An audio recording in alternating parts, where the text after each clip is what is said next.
Hi, my name is Megan Gelowitz, and for my Indigenous 100 project on the Indigenous peoples of the world, I chose to do my project on the Aché people of Paraguay. Just a quick little thing before I start the video. I'm sick right now, so my voice does not sound good, so please just ignore that, and I guess we can get started. So like I said before, I'm going to be doing my project on the Aché people of Paraguay. So my learning outcomes for this video is I want you to be able to understand how the Aché people lived before contact with the Spanish, what changed for them during and after contact with the colonizers and how are they treated, and what life is like for them now and how the current government is treating them. So who are the Aché people?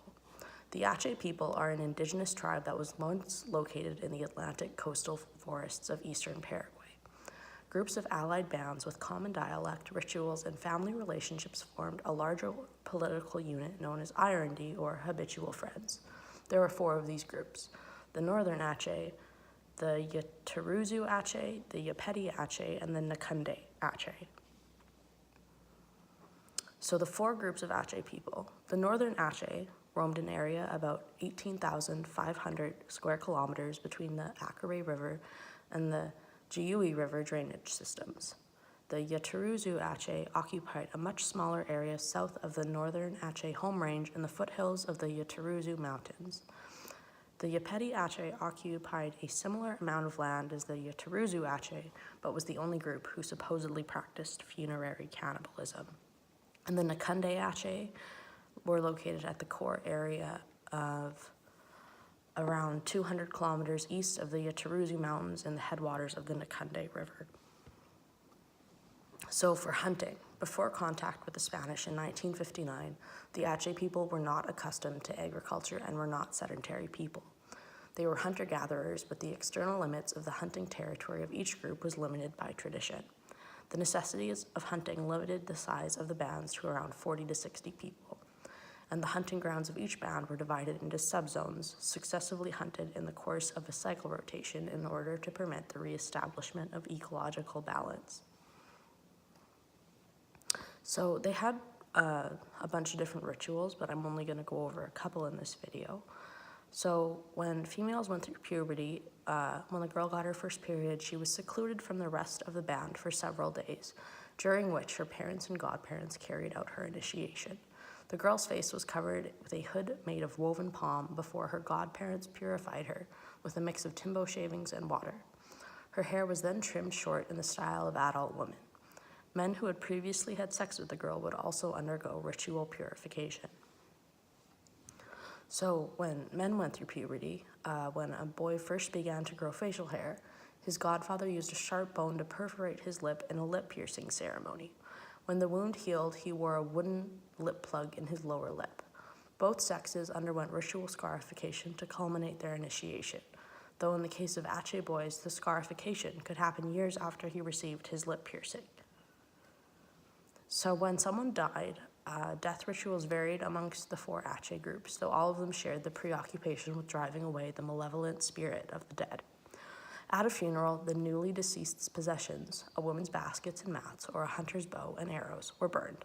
The bodies of specific dead people, particularly influential hunters, angry people, or those that died violent deaths, were occasionally burned as well. The Yapeti Aché were the only subgroup to practice funerary cannibalism. So for colonization, in 1873, an 81-page document written by Mark Munzel outlined the living conditions of the Aché people after colonization in 1959. He carried out fieldwork in Paraguay from 1971 to 1972. In the document, he covers many different aspects of the Aché Indians, as he calls them. Different topics covered are the Aché people, the present situation during his time there, the extermination, which included the extermination of the forest Aché and the reduction of tame Aché through reservations and the sale of humans. So, always an elusive people, the Aché were poorly known until the latter half of the 20th century, when the Paraguayan government's pacification program encouraged them to settle in permanent villages and camps. Since they were natural hunters and gatherers, the concept of agriculture and farming was foreign to them. So, when they were pushed onto reserves by the governments, they had to adjust to an unfamiliar lifestyle. By doing this, they separated the Aché people into two groups, the forest Aché and the agriculturalists. So for the extermination of the forest Aché, in 1971 and 1972, the number of manhunts for forest Achés increased in volume and in violence.